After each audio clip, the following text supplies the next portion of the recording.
So ngayon mga idol, tortang talong nga pala yung naisip kong lutuin dahil bukod sa madaling lutuin at mabilis itong maluto. Pinakuluan ko nga lang pala yan dahil wala kaming uling para pag-ihawan at sunod ko na ngang binalatan at hiniwa para ma-double check kung may uod o wala.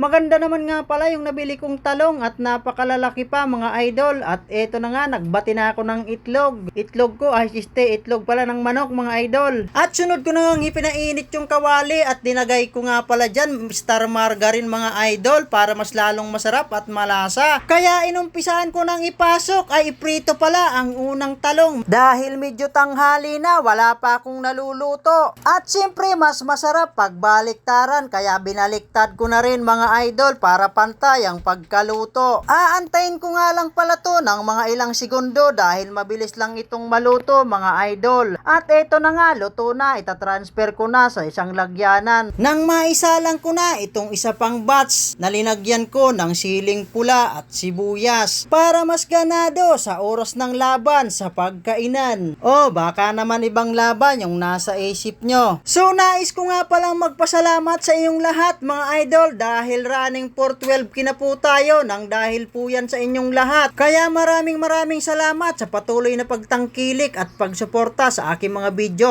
Kaya lubos akong nagpapasalamat mga idol.